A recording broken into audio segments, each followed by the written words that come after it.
Assalamualaikum warahmatullahi wabarakatuh. Waalaikumsalam warahmatullahi wabarakatuh. Kembali lagi di podcast Tatap Muka bersama saya Wahyu dan ini ada Mas Faris di sini sebagai narasumber. Kita di sini akan berbicara tentang mimpi, karena sesuai dengan tagline yang beredar, mimpi adalah kunci. Karena gini, ada beberapa orang yang mengatakan bahwa kita butuh mimpi, tapi kita belum tahu mimpi seperti apa kita butuhkan. Karena mimpi itu kan bagi tiap orang beda-beda. Ada yang mimpinya untuk menjadi YouTuber, ada mimpinya menjadi seorang polisi atau PNS seperti itu, dan juga ada orang-orang yang bahkan bermimpi yang belum spesifik seperti ingin berguna bagi nusa dan bangsa. Itu harus spesifik tentang mimpi. Mas Faris, saya mau nanya Mas terkait mimpi. Mimpi itu apa sih? Gitu. Oke, Mas saya. Mimpi itu adalah keinginan di dalam diri yang biasanya karakteristiknya adalah dikaitkan dengan waktu, Ya. dikaitkan dengan kondisi, situasi, mungkin juga ekonomi yang rata-rata biasanya kita sebagai manusia mengarahkan mimpi itu ke sana, yang mana harapannya pasti lebih baik daripada kondisi saat ini. Ya, Gitu, pasti. Jadi mimpi itu harapan, gitu ya, keinginan yang yang tertanam dalam diri seseorang, yang mungkin saja harapan ini diupayakan ataupun tidak diupayakan. Oke. Gitu. Tapi yang jelas mimpi ini adalah hak semua orang, dan kemudian nanti suatu saat gitu, suatu ketika, misal contoh begini deh, aku pengen punya sepeda motor yang paling baru. Ya, itu bagian dari mimpi. Ya. Perkara itu mimpi kecil atau mimpi besar tergantung orangnya. Ya. Gitu sih misalnya. Jadi posisinya adalah mimpi itu harapan yang dimiliki oleh seseorang yang akan menjadi energi untuk dia tetap bergerak. Oke. Tadi Mas Faris ada ngomong tentang mimpi itu ada terkait dengan situasi, kondisi, ekonomi, segala macam gitu. Kalau seandainya gini Mas, situasinya berubah, kondisinya berubah, ekonomi juga berubah, entah itu semakin baik atau semakin turun gitu. Apakah mimpinya juga akan berubah atau gimana? Oh, jelas. Begini, Mas Wahyu, begini. Mimpi itu pada prinsipnya adalah harapan keinginan seseorang untuk lebih maju, untuk lebih baik, gitu ya. Jadi ketika posisinya salah satu mimpi atau sebagian besar mimpi itu sudah terwujud, dia akan punya mimpi-mimpi yang lain. Tapi poinnya adalah begini Mas Wahyu. Contoh misalnya begini deh. Kita punya mimpi kecil. Ya. Tidak pernah terwujudkan. Bagaimana kita bisa punya mimpi besar? Oke. Dan kita harus tahu juga bahwa mimpi itu punya banyak faktor. Mimpi punya faktor. Faktornya apa aja? Banyak faktor yang mempengaruhi mimpi. Contoh misalnya begini Mas Wahyu. Mas Wahyu pernah nggak? Misalnya contoh begini. Mas Wahyu senang apa sih? Kalau saya Di luar kehidupan pekerjaan. Saya senang main game, misalnya. Kayak main game ya. Mas Wahyu pengen nggak sih punya konsol, punya perangkat gaming yang itu mahal banget? Pengen pasti. Ada lah mimpi untuk memilikinya seperti itu. Oke, mahal satu dari faktor ekonomi. Kedua, teman-teman coba, pengen nggak punya konsol gaming atau perangkat game itu yang memenuhi kebutuhan gamenya Mas Wahyu? Iya pasti. Oke. Pertanyaannya, kita flashback ke belakang. Mas Wahyu seneng nge-game itu mulai kapan dan apa perangkatnya? Kalau saya pribadi ya, jujur saya seneng game itu dari saya zaman SD. Oke, SD. Dari SD. Waktu itu saya punya PlayStation ya waktu itu. Awalnya Nintendo dulu ya. Nintendo, terus saya upgrade, ada PlayStation 1, terus ada PlayStation 2, lalu mainnya ke game komputer gitu. sekarang pertanyaannya terkait dengan game. Tanpa menyebutkan harga, tanpa menyebutkan brand. Ya brand lah. Hmm. Nggak usah brand, spek aja lah. Ya, Spek perangkat gaming seperti apa sih Mas Wahyu pengen? kalau saya itu pengennya itu ya paling pasti untuk perangkat gaming pasti yang tinggi gitu kan. Karena untuk menunjang apalagi game-game sekarang itu kan berat secara spesifikasi gitu. Jadi adalah keinginan untuk upgrade entah itu mulai dari bikin PC atau mungkin dari atau mungkin beli konsol yang next gen seperti itu yang ingin saya coba untuk bisa bermain game seperti itu. Ya antara PS1, PS2, PS3, PC, sekarang konsol gaming kekinian itu nggak bertumbuh. Ya pasti jelas bertumbuh.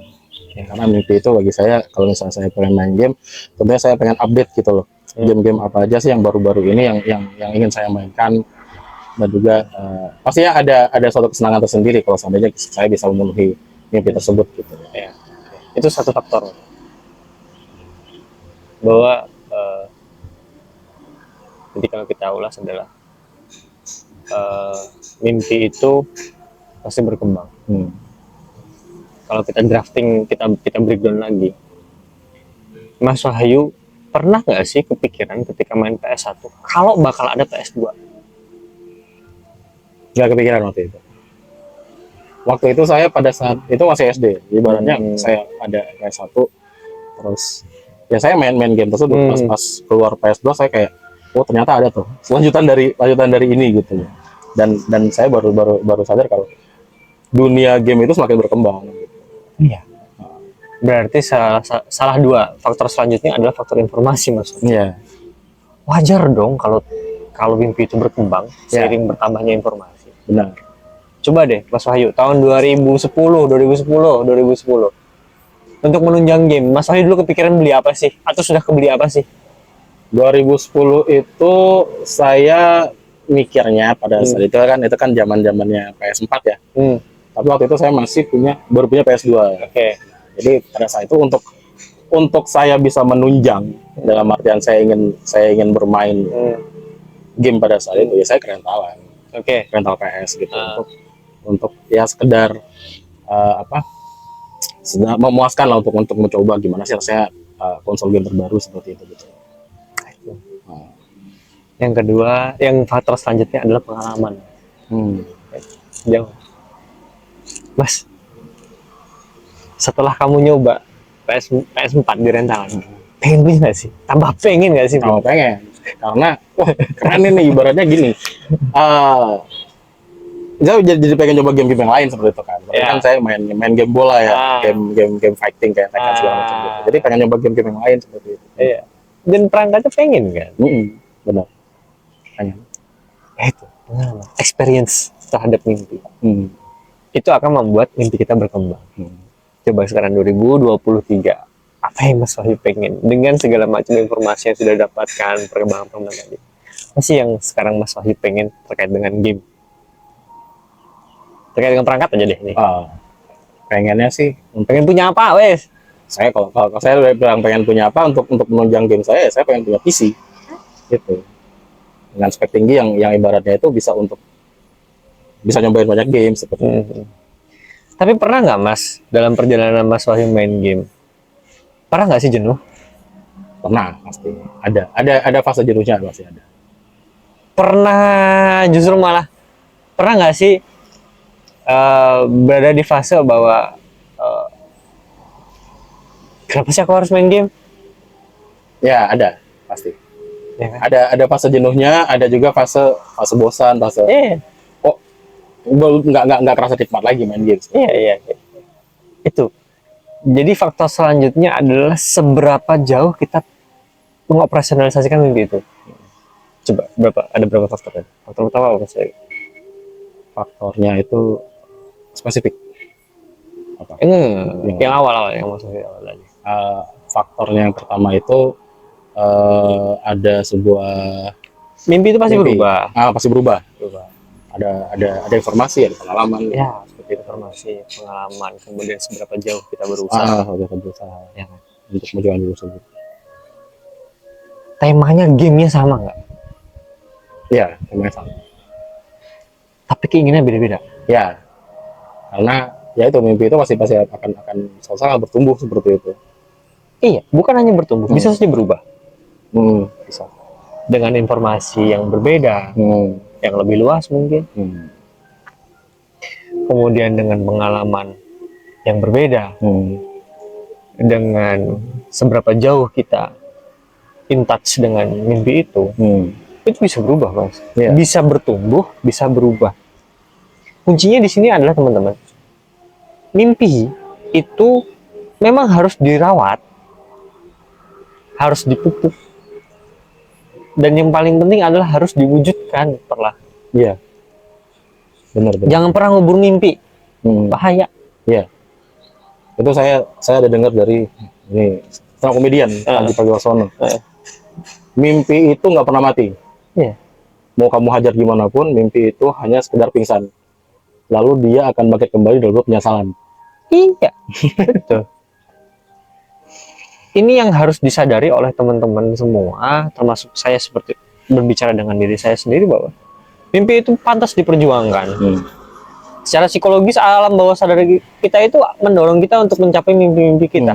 Tapi pertanyaannya kemudian, mimpi seperti apa sih yang ideal, yang baik? Ya, di luar sana tidak ada mimpi yang salah. Ya. Tapi pertanyaannya adalah bagaimana sih kita, mimpi itu kan seperti peta hidup, Mas. Peta bajak laut. Ya.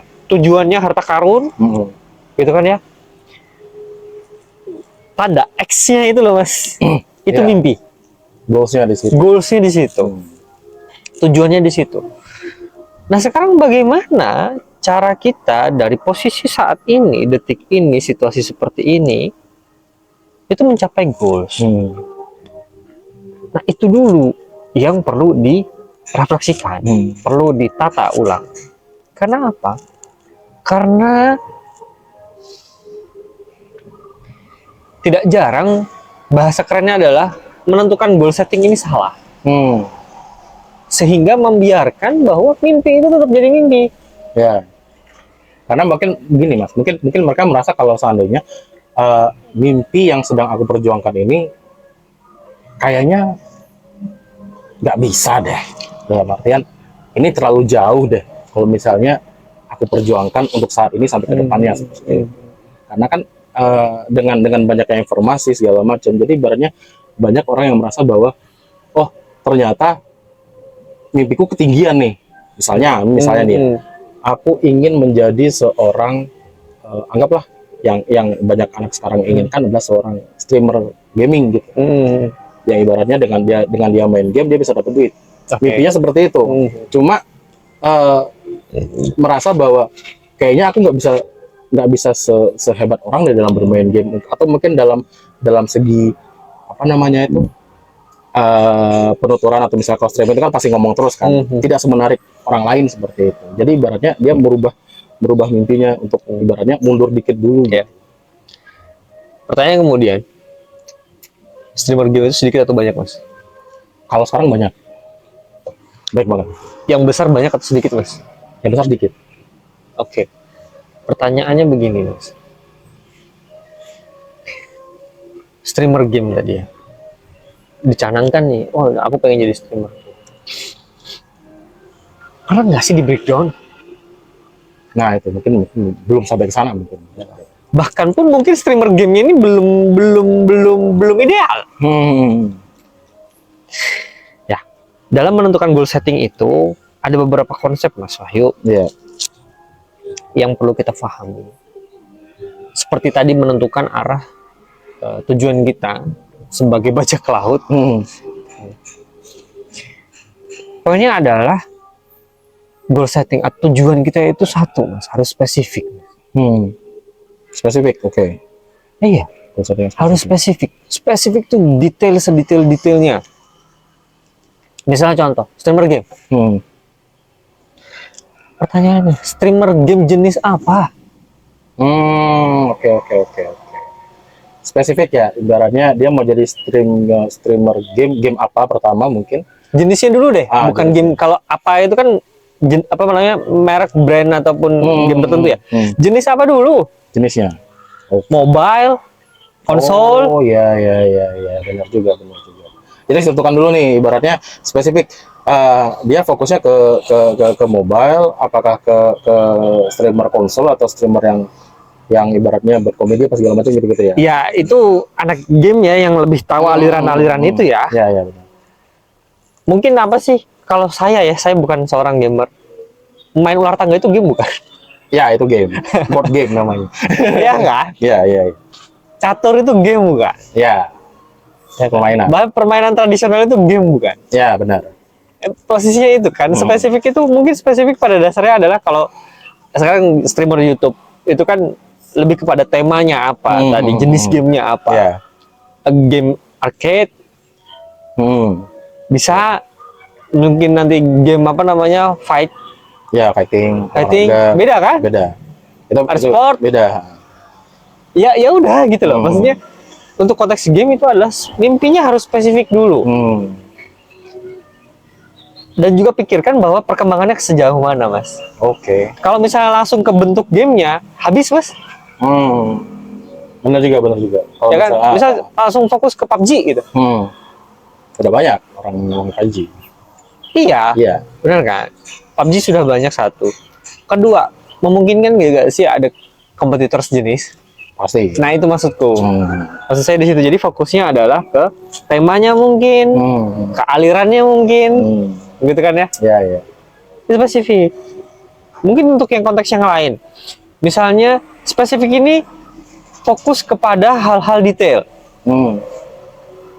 Aku pengen jadi pimpinan di perusahaan. Oke. Jadi CEO atau direktur lah mungkin ya. Iya. Pertanyaannya kemudian spesifiknya apa? Perusahaan seperti apa yang mau kamu pimpin? UMKM kah? Oke. BUMN kan mungkin. BUMN? Di kementerian mungkin? Iya. Di multinasional mungkin? Atau kamu sebagai pemimpin ketika dirimu sebagai freelance? Oke. Ada banyak nih jenis-jenisnya, dia spesifik gitu kan. Iya. Kemudian ini baru jenis perusahaan ya? Belum lagi nanti bidangnya. Ya, ada bidang jasa, ada bidang produk. Itu gitu loh. Tapi poinnya begini, Mas. Spesifik ini bermanfaat bagi kita untuk mengklirkan tujuan kita. Harus jelas, cetok, terang-terangan.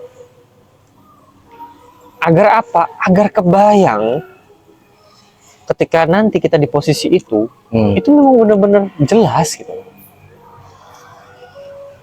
Bermanfaat bagi apa? Bangsa, nusa bangsa. Mohon maaf ya. Bukan saya menghinakan profesi. Ketika kita berbicara masalah manfaat bagi bangsa, mohon maaf, petugas kebersihan itu bermanfaat nggak sih? Sangat. Tanpa mereka, lingkungan kita akan menjadi jorok gitu atau kotor gitu. Juga. Bahkan pun, ketika kita berfokus kepada bermanfaat bagi negara, kita diam di rumah itu bermanfaat nggak sih? Diam di rumah bermanfaat karena kita menghindari hal-hal negatif di luar gitu. Terbukti kan kemarin ketika COVID, Iya, semuanya diam di rumah itu jadi pahlawan. Iya, rebahan di rumah jadi pahlawan gitu.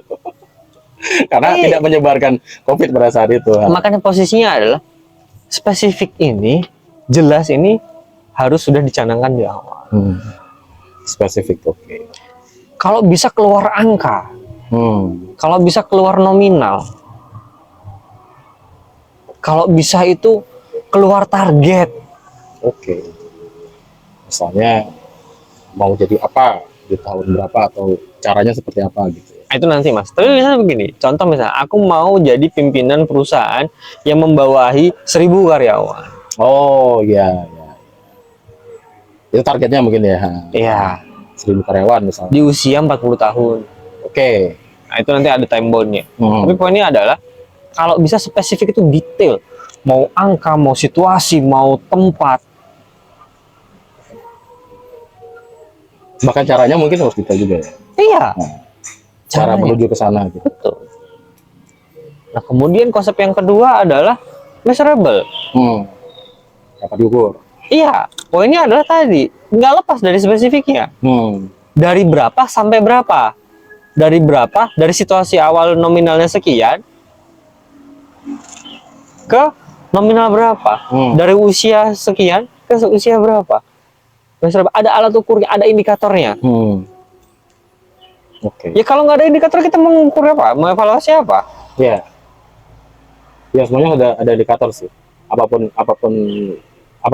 cita-citanya ya. Udah spesifik pasti ada indikatornya. Spesifiknya itu misalnya jadi perusahaan. Terus indikatornya adalah mau seperti apa perusahaan yang dipimpin seperti itu. Kalau bahasa keren sekarang valuasinya mau berapa? Profit marginnya mau berapa? Benar juga. Efektivitasnya, efisiensi. Measurable itu arahnya ke sana. Tidak terlepas juga dari spesifik. Ya. Angka spesifik, measurable. Kayak terukur kalau. Misalnya contoh, target tahun ini 1000. 1000 apalah, 1000 piece lah misalnya. Bulan ini 1000 piece targetnya. Di akhir bulan kita evaluasi kan. 1000 nggak tercapai nggak nih? Kalau tercapai berarti achieve. Ya kan? Itu. Tahu.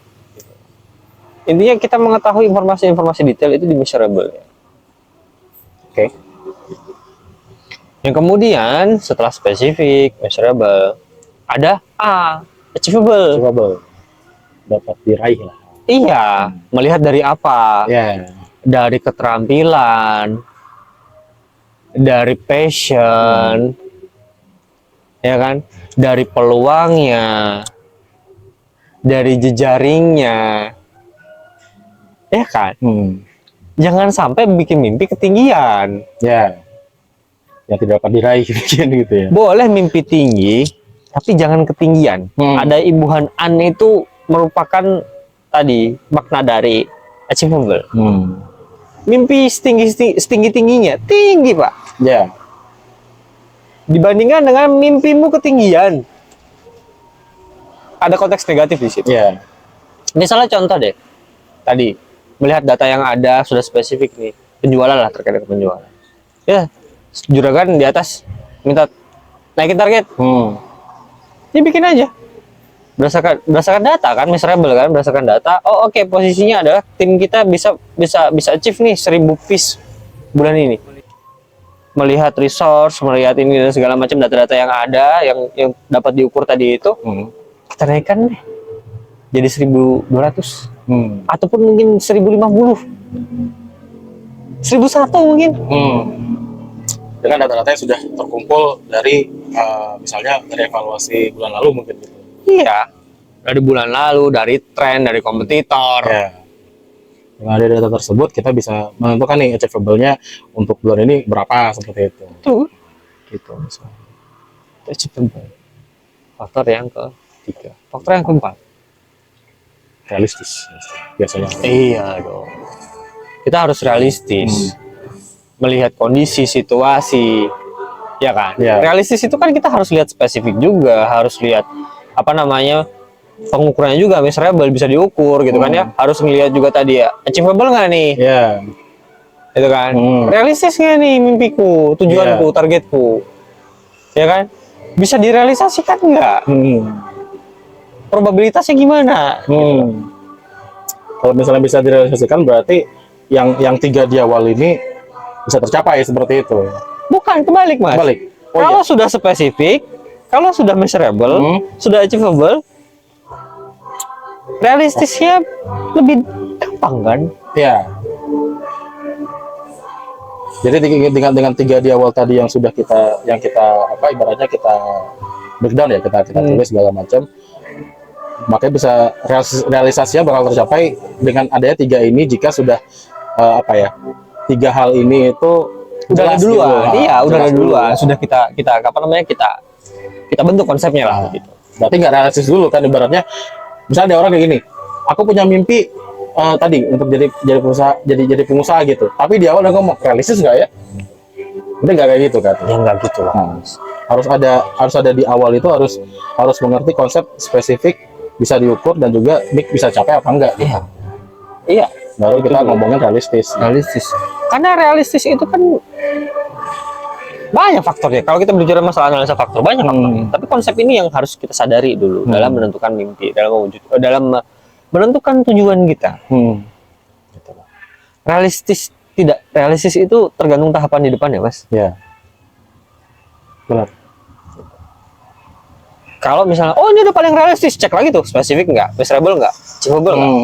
Kalau nggak masuk 3 konsep di awal, udah pasti nggak realistis.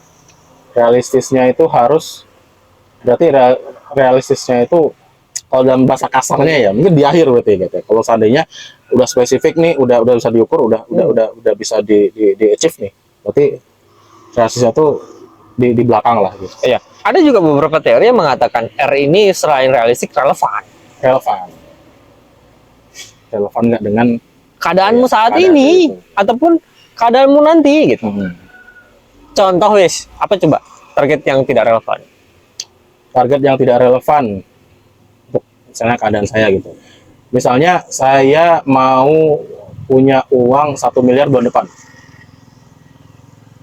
Karena mungkin ngerasa bahwa oh uang 1 miliar itu besar. Ya, 10 tahun lagi. kalau 10 tahun lagi mungkin bisa. Enggak, bukan begitu. Apa 10 tahun lagi ini relevan apa enggak? 1 miliar yang kamu punya itu besar nggak sih?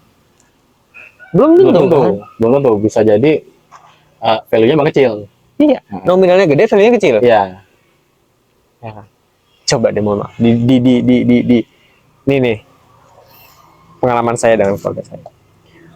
Kamu tuh harus S2 karena sekarang S1 sudah banyak. Oke. Peluangnya lebih besar kalau kamu S2. Ya. Pada saat itu, aku nggak kebayang. Kalau zaman S1 mungkin ya. Tapi giliran lulus S1, baru kelihatan itu. Padahal bener. iya. S1. Yang sekali wisuda sekian ribu orang. Iya. Ya itu gak cuma satu kampus, banyak kampus gitu loh. Itu kan. Ya. Jadi barangnya udah banyak banget. Udah gak relevan gitu loh kalau kita mencari, tujuannya adalah mencari peluang kerja ataupun peluang berbisnis ataupun peluang apapun lah itu. Benar. Tapi saat ini saya juga tidak menjamin bahwa S2 punya peluang yang lebih besar. Karena kondisinya sama juga. Bukan. Apa? Tapi saya jadi lebih pikir, bukan banyak S2-nya Mas Wahyu. Sekarang yang memiliki keahlian spesifik itu banyak. Karena spesifik kurang. Makanya kacamata saya adalah, mohon maaf, ya saya nggak perlu minta maaf juga sih sebenarnya. Tapi kacamata saya adalah, sekarang itu ijazah hanya tinggal ijazah. Ya. Ijazah. Ya benar. Itu hanya selembar kertas. Kalau tidak ada Jarang yang memaknai spesifik. prosesnya, jarang yang memaknai keahliannya, gitu loh. Jarang ada yang memahami kompetensi apa nih yang dibangun di S1 dan S2. Ya. Gitu loh. Itu sih. Jadi realistis dan relevan ini tergantung situasinya kalau saya bilang. Mungkin di sisi lain kita harus mengutamakan realistiknya. Ya. Di sisi lain dalam jangka waktu yang dekat itu kita bisa harus memikirkan relevansinya. Apakah yang kita mimpikan itu apakah relevan untuk masa depan atau tidak? Iya. Karena misalnya masa depan berubah, permintaan pasti juga kemungkinan ada permintaan yang berbeda di masa depan. Atau juga kan kalau menurut beberapa penelitian ya, kan ada beberapa pekerjaan yang hilang gitu di masa depan. Dan maksud saya itu juga kan, tadi realistis atau relevan itu ini bisa ditukar, bisa saling ditukar, tergantung konteks dan kontennya apa. Nah yang terakhir Mas, tetapkan waktu atau time bound. Konsep ini sebenarnya banyak banget yang ada dibagikan di sosial media, di jurnal, di pelatihan-pelatihan soft skill ya. Kadang-kadang kita lupa bahwa kita butuh waktu. Benar. Butuh waktu dan ada batasan waktu. Yang ini kalau saya perdalam itu kadang-kadang bikin baper. Kenapa saya bilang bikin baper?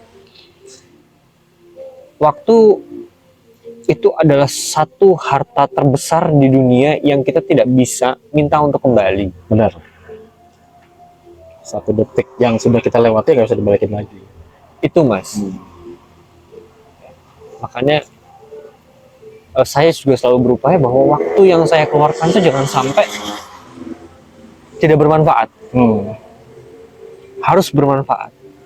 Minimal buat diri saya. Minimal buat diri saya. Besar kecilnya manfaat itu kan relatif. Termasuk juga dalam manfaat dalam menyusun mimpi, menyusun cita-cita. Kita harus tentukan tadi bulan depan, tahun depan, 5 tahun lagi, 7 semester, 2 semester, di usia 32 tahun, di usia 40 tahun. Meskipun kita tahu, Mas, kita ada kemungkinan besok pagi mati. Tapi sebenarnya kita harus menentukan nih, waktunya dimanfaatkan sebaik-baiknya. Iya. Godaannya pasti banyak saya. Godaannya banyak. Tapi poinnya ada dengan kita punya batasan waktu, time bound ataupun time base, itu kita sadar seberapa jauh kita sudah melangkah. Karena dan juga kan karena waktu misalnya untuk manusia ya pasti itu ada yang namanya waktu produktif di usia misalnya 18 sampai 50 tahun mungkin untuk usia produktif. Itu kan rata-rata segitu. Sangat terbatas sekali itu. Kalau seandainya kita tadi kata Mas Faris, kalau misalnya kita nggak memanfaatkan batas waktu produktif itu, takutnya nanti pada saat kita nggak produktif, kita malah nyesel karena waktu yang masa produktif ini kok nggak dimanfaatkan sebaik-baiknya seperti itu. Oh iya, Mas, kalau di belakang itu pasti penyesalan, kalau di depan itu pendaftaran, Mas. Iya benar. Tidak mungkin orang menyesal di awal. Iya kan, gitu. Tapi maksud saya begini, biasakan dari hal-hal yang kecil. Kita punya mimpi, kita punya tujuan, kita punya harapan itu smart, menggunakan konsep smartnya. Tidak smart banget pun nggak ada masalah, Mas, menurut saya. Tapi kita latihan. Latihan spesifik dulu, latihan terukur dulu, ya kan?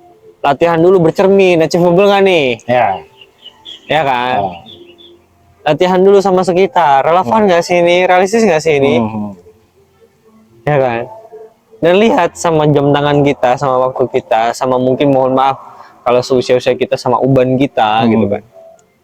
Sama jenggot kita ataupun mungkin lingkar perut, gitu. Itu loh, kita punya waktu yang sangat terbatas. Manfaatkan itu. Bagi teman-teman yang muda misalnya contoh, bikinlah target semesteran, target semesteran, target tahunan. Maksudnya gini, target itu nggak mesti memaksa ya. Memaksa juga boleh. Misalnya contoh, semester ini, liburan semester ini aku pengen healing, aku pengen jalan-jalan gitu. Kemana? Kemana? Ya kan? Spesifik tuh. Iya tuh. Kan tiba-tiba healing bingung mau kemana. Iya kan? Kemana? Boleh miserable. Berapa jauh jaraknya? Berapa biayanya? Ya kan? Momen-momen terbaiknya di tanggal berapa? Di hari apa? Event kan? Miserable tuh, terukur tuh. Ramai apa enggak? Ramai apa enggak gitu kan ya? Miserable. Bisa diukur. Kemudian juga kalau misalnya tadi terkait dengan biaya, tabungan gue saat ini udah berapa? Gue harus nyisihin berapa lagi nih tuh buat beli tiket buat mengakomodir event healing gue di akhir semester. Terukur kan? Mau berapa hari? Achievable nggak? Achievable. Kenapa? Karena itu liburan semester. Masih ada waktu buat nabung. Dan itu juga udah diukur dari awal. Ya kan? Achievable nggak? Oh, achievable. Bisa contoh yang perempuan gitu kan ya, orang tua ngizinin atau enggak? Itu pasti. Ya kan? Yang cowok juga orang tua ngizinin enggak? Mungkin ada metode-metode transportasi yang kalau cowok itu kan lebih ekstrim ya. Naik motor kah, naik mobil kah, naik kendaraan umum. Ya kan? Achievable nggak dengan kondisi seperti itu? Yang kemudian apa? Realistik, relevan. Realistik nggak sih kalau benar nggak sih aku butuh healing ke tempat itu? Benar. Butuh atau enggak gua ke sana, kira-kira dengan adanya kita ke sana itu apakah beneran bisa merefresh kita apa enggak, gitu. Gitu, jangan malah bikin stres kan. Jangan malah bikin stres di sana. Ya kan, nyari tempat liburan yang crowded. Jangan, menurut saya. Bagi sebagian orang itu mengesalkan. Tapi bagi sebagian orang itu yang dicari. Contoh misalnya apa, liburannya ikut festival. Oke. festival. Ya Nah. dia pasti sudah tahu kan Itu posisinya. pasti bakal rame. bakal rame.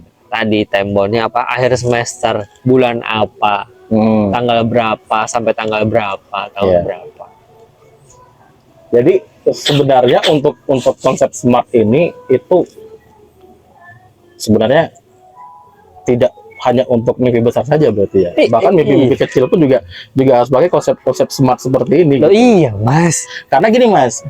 Beberapa orang yang saya kenal atau mungkin ada beberapa orang yang ikut pelatihan, entah itu pelatihan skill, pelatihan apa segala bisnis segala macam itu. Mereka tuh merasa kalau konsep smart ini terlalu tinggi. Dalam artian itu untuk hal-hal yang gede-gede aja gitu loh. Karena untuk sehari-hari kayak bisa tadi buat jalan-jalan, buat apa segala macam. Ya udah kita jalan aja gitu, ikutin arus aja gitu loh, gak perlu pakai konsep-konsep beginian gitu. Nah, sekarang gini deh, Mas. Kalau ada yang bilang ya,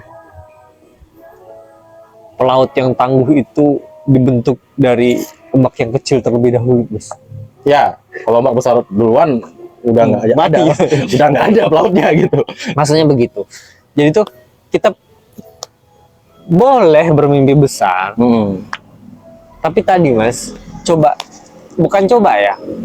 Ketika kita sudah spesifik, measurable dan segala macam, mimpi besar ini akan di breakdown, Mas, dengan mimpi-mimpi kecil yang smart juga. Tumbuh itu kan bisa dari atas ke bawah dan bisa dari bawah ke atas, Mas. Tergantung situasi dan kondisi. Ya kan. Tapi kita coba menggunakan konsep ini dari hal-hal yang paling sederhana. Bikin apa? Tadi planning mingguan, bulanan, semesteran. Contoh wis, kita kuliah, ada tugas. Ya. Pakai smart wis. Kapan mau dikerjain? Apa tugasnya? Ya. Kalau kelompok bagian gua apa? Ya. Spesifik. Iya kan? Measurable. Data yang perlu aku butuhkan apa aja, yang perlu aku gali apa aja, yang perlu aku olah apa aja. Ya. Achievable. Bisa nggak nih kamu diamanahin tugas ini? Ya kan? Atau kamu komit nggak sih sama tugas yang diberikan? Iya. Kemudian apa? Realistis atau relevan? Ya relevan dong dengan mata kuliahmu saat ini. Iya. Realistis kalau seandainya ini bisa dikerjakan secara bagus gitu. Realistisnya itu adalah dengan kamu mengerjakan tugas ini, ada skill tambahan yang kamu dapatkan. Contoh, bekerja secara kelompok, teamwork, manajemen waktu. Ya. Kebayang nggak sih, kepikiran nggak sih? Atau cuma ngerjain tugas doang anak-anak zaman sekarang? Ya, banyak begitu. Karena mereka kayak misalnya nih, saya banyak banget saya ngelihat mahasiswa ya. Bahkan saya diri sendiri pas mahasiswa itu ngerjain itu pas dekat deadline. Berarti kan itu tidak ada spesifik, tidak ada measurable-nya, tidak ada achievable-nya, tidak ada resistnya, tidak ada time bound-nya seperti itu. Bukan tidak ada, Mas. Gimana? Sedang latihan. Oke. Time bound itu kan latihan, Mas. Deadline-nya bulan ini. Perkara kamu mau ngerjain minggu lalu, ya kan time bound-nya tetap hari itu. Hari itu. Gitu. Tapi kan seharusnya tadi realistis nggak sih? Relevan nggak sih? Ketika poinnya adalah energiku aku alokasi di akhir. Ya, nah itu kan masalah di situ gitu. Realistis dan relevan kan gitu. Nggak apa-apa, Mas. Latihan dulu dari hal-hal yang kecil. Maka tadi saya bilang, pelaut yang tangguh itu tidak dibentuk semak gedebuk dari ombak yang besar, dari ombak yang kecil-kecil dulu. Mampu nggak ngelaluinnya? Daily rutin nggak mampu ngelalui, Mas. Daily rutin nggak punya rencana, nunggu temen manggil gitu. Ya, jangan tanya agenda dia mingguan, jangan tanya di agenda dia bulanan, bahkan agenda dalam hidup tujuan besar jangan tanya. Lah bang, daily rutin aja nggak punya tujuan. Hari ini aku mau ngapain, kemana aja, ketemu sama siapa aja, menghasilkan uang berapa, mau ngeluarin uang berapa, ke tempat mana aja. Benar sih. Dan poin yang terakhir adalah, bukan terakhir, ini penutup buat bagi teman-teman dan Mas Wahyu. Mas, mimpi itu akan berkembang, mimpi itu akan berubah. Pasti. Ya, benar-benar. Atau mungkin akan bertambah. Bisa. Bisa. Contoh misalnya berubah. Di awal-awal kuliah, misalnya kuliah akuntansi. Wah, pol mentok bukan pol mentok lah. Ya kita bakal jadi finance di Ya. perusahaan ini segala macam. Ternyata Pak, di tengah-tengah ketika kita kuliah ada informasi, wow ada sertifikasi apa namanya sertifikasi administrator software A. Wih, kita bisa jadi admin. Ya. Kemudian ternyata di dalam perkuliahan ada informasi tambahan. Oh sekarang itu apa namanya program pemerintah adalah menstimulasi UMKM yang kemudian nanti dari penghasilan mereka pemerintah mendapatkan pajak dan segala macam. Berarti pajak mikro nih. Ya. Ya. Ada perubahan, ibaratnya tiap waktu itu pasti ada informasi-informasi tambahan. Iya. Dan itu menjadi skala prioritas. Nah, ini satu hal yang berbeda ya, skala prioritas. Prioritas ini sesuatu hal yang berbeda. Tapi poinnya begini, ketika kita berhasil latihan pakai smart, meskipun tidak smart-smartnya, 3 mungkin, SMA mungkin, atau SAT mungkin, atau segala macam, kita secara tidak sadar akan terbawa kepada suatu sikap ataupun suatu tindakan. Kita tidak akan membiarkan informasi yang didapatkan itu sia-sia. Ya. Ya, benar. Ya kan? Contoh misalnya begini. Secara teknis kerja, saya psikolog industri. Yang paling teman-teman pahami adalah rekrutmen kan. Ya. Mas, dulu nggak ada yang ngebayangin Mas bakal ada psikotes online. Dulu nggak ada yang ngebayangin interview bisa by video conference, belum pol mentok telepon, atau kita hadir atau kita pun apa. Bener. Iya toh. Nggak ada yang nyangka akan seperti itu teknologinya. Tapi ada orang-orang yang bisa yang memprediksi itu, ada yang mempersiapkan itu, ya kan. Contoh misalnya, di dunia itu nggak ada yang kebetulan Mas. Ya. Keberuntungan itu ketika kesempatan bertemu dengan keterampilan. Ya. Rumusnya kan cuma itu. Lu nggak punya keterampilan, ada kesempatan. Iya nggak dapat keberuntungan itu. Nah, posisinya adalah latih dulu. Nggak usah besar-besar. Buat nyusun tadi semesteran, mingguan. Habis UTS nih. Pekan ini kita UTS 2 minggu, 3 minggu. Nanti setelah UTS ada masa jeda nih, 3 hari, 4 hari. Karena mudah, butuh healing. Iya. Apalagi setelah UTS Refreshing, ya, menguras tenaga, energi. Ya sebenarnya bukan menguras tenaga dan energi, ya, itu kewajiban. Iya. Tapi Sudah posisinya, waktunya. ya, boleh lah buat refreshing. Ya kenapa enggak dari sana? Mana misalnya? Oh mau yang dekat aja. Kita ke Jogja, kita di Jogja, oh ke pantai, ke gunung, ke tempat kopi baru misalnya. Oh ada ini, ada film bagus, Ya, gitu kan. nonton gitu. Nonton. Oh ada warung makan baru nih, samperin. Itu udah rencanakan. Gitu. Yang kemudian hal-hal tadi itu sudah dilatih, itu akan membuat kita terbiasa. Nah, kebiasaan inilah yang akan menjadi trademark bagi diri kita sendiri bahwa oh, ketika aku sudah terbiasa merencanakan sesuatu dan aku sudah terbiasa menghandling hal-hal yang mungkin belum sesuai dengan konsepnya, tapi aku jadi terbiasa. Akhirnya kan dia menjadi gini loh Mas, akan menjadi seorang ahli buat dirinya sendiri.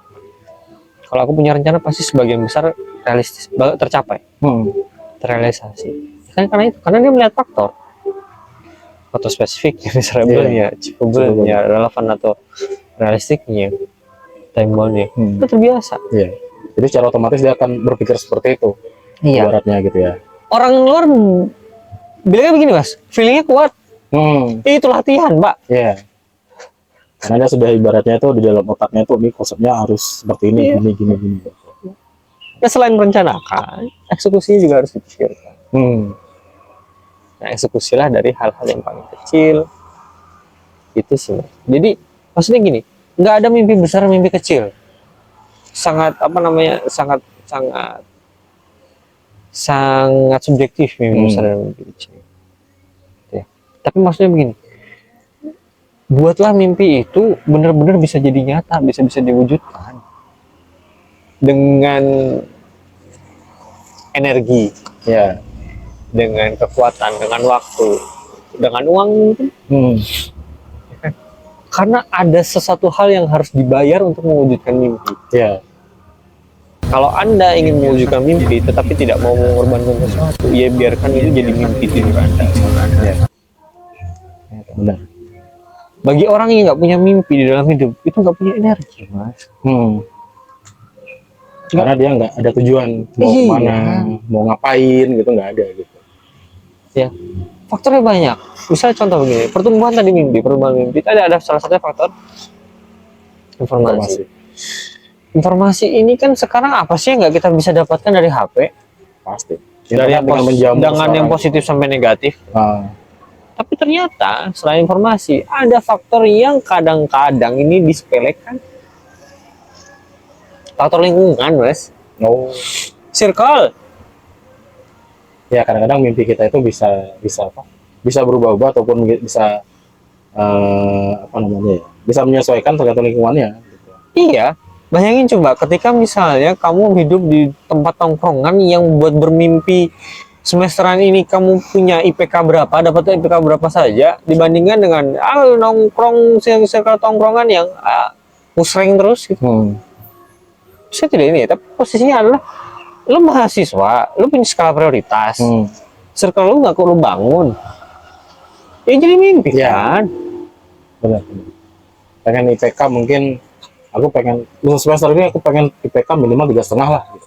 Tapi kalau misalnya lingkungannya itu adalah lingkungan yang tidak mendukung mimpinya dia, ya nggak akan terwujud berarti gitu. Iya betul. Tapi bagi mahasiswa yang tidak punya mimpi seperti itu, dia akan menjudge orang itu wah ambisius.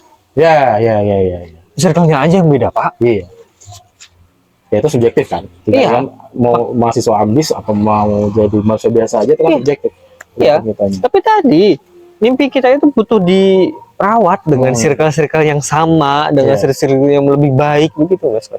Dan tadi posisinya adalah saya tidak menyalahkan juga misalnya ada mahasiswa yang senang nongkrong dan segala macam yang hahi, nggak salah ya, itu subjektifnya mereka bahwa itu mereka sedang butuh. Mungkin di luar itu mereka punya ambisi-ambisi sendiri juga. Ya, mungkin mereka pada saat itu mungkin sudah energi mereka sudah tersalurkan dengan maksimal untuk hal itu, makanya butuh refreshing. Refreshing yang hahi, yang receh Ya. gitu kan. Tapi maksudnya begini, fokus aja sama dirimu. Toh yang ngejalanin lu, Ya. yang ngebiayain lu, yang ngeluarin waktu lu, yang ngeluarin tenaga lu. Makanya ngeluarin duit juga dia gitu. Iya kan? Posisinya di situ gitu loh. Tapi kan kita punya banyak pilihan untuk menemukan orang-orang yang sama. Benar. Kita punya pilihan untuk membangun circle kita sendiri yang itu positif Ya. di sini. Iya toh? Benar kan? Benar. Jangan, maksudnya begini, ya memang lu bakal berjuang sendiri. Ya. Tapi cari lingkungan yang suportif. Nah. Wih, gimana lo kemarin? Gue dengar lu udah nyoba tuh yang kemarin tuh. Iya, tapi gagal. Wah, nggak apa-apa, bro. Lu udah sampai di situ aja, keren. Iya. Ayo, coba lagi. Iya, Cari peluang lain lagi. Mungkin gitu. betul kan? Iya. Tapi Circle-circle itu yang dibutuhkan oleh orang. iya. Tapi Yang coba saling misalnya kita salah circle nih. Ayo, lu aja begini, Iya. mau bikin kayak gitu. Ngaca Susah, nggak sih lu? gitu. Nah, gitu. Itu ya benar. Jadi berarti lingkungan dan circle yang kita miliki itu ya pasti berpengaruh dengan apa yang kita ingin lakukan. Iya, gitu loh. Iya kan? Dan bajuku belum tentu cocok kamu pakai. Ya. Bajumu juga belum tentu cocok aku pakai. Tapi kita bisa saling memuji kan? Ya. Bisa saling menguatkan. Iya, toh. Benar. Misalnya aku bilang, yuk pancingnya lepas satu. Kayaknya itu kotor deh, besok jangan dipakai. Masih bisa dibenerin nggak? Begini, iya Riz ya? Riz, kayaknya bajumu kesempitan deh. Bukan terus aku pakai bajumu dan kamu pakai bajuku kan? Ya ibaratnya kita saling mengingatkan, saling menghargai dengan apa yang mimpi ataupun tujuan yang dimiliki orang lain. Latihannya, ya teman-teman. Kita floorkan langsung. Latihannya adalah biasakan, ya keren sih nih, menulis, journaling Oh, journaling pribadi ya. pribadi. Journaling pribadi. Kamu misalnya contoh nih, besok mau ngapain aja di list. Ya udah besok pagi bangun tidur, udah prepare segala macam. Nah ini nih. Apa aja yang mau dicapai hari ini, gitu, misalnya. Iya. Mau lihat tugas. Iya. Tugasnya Itu apa? latihan loh itu. Tugasnya ini. Latihan dulu. Nanti kita akan terlatih untuk menggunakan konsep SMART dengan journaling, dengan menulis. Yang bahasa dasarnya itu kan seperti bercermin ya. Ya. Merencanakan dan bercermin. Kalau kita nggak pernah seperti itu, Jangan. tapi tidak semua orang bisa seperti itu. Itu latihan. Pasti. Enggak, karena begini, ada orang yang dia cuma ngelis di kepala aja, Oh, Bu, yang masalah journalingnya. Iya. Ya. tapi memori kita terbatas, sering teralihkan. Nah itu makanya posisinya tadi nyatet. Sekarang nggak mesti di buku, ada mungkin HP, di notes HP. di notes HP ataupun ada di diary gitu kan. Ada mungkin vlog. Ya. Ya sekarang metodenya kan banyak. Banyak. Metode untuk journaling itu banyak. Nggak cuma lewat kertas. Iya. Jadi ibaratnya orang-orang harus gimana ya? Punya mimpi yang harus di setting yang ibaratnya itu yang menjadi tujuan hidupnya lah. Gitu. Iya, bukan hanya men-setting tujuan, tapi untuk konteks kali ini adalah kita men-setting terkait dengan tujuan. Tapi nanti bagaimana kita mungkin bahas bagaimana caranya, bagaimana mempertahankannya, bagaimana mengembangkannya. Sampai akhirnya bisa mewujudkan mimpi tersebut. Iya. Mungkin diskusi-diskusi seperti itu di next episode ya. Di pertemuan selanjutnya. Oke, teman-teman, menarik sekali bahasan pada pagi hari ini terkait mimpi ya. Jangan sampai mimpimu itu dikubur, jangan sampai mimpimu itu terhenti karena kamu merasa kamu tidak sanggup.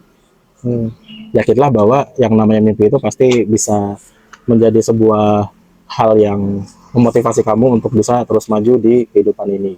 Oke, sekian dari kami.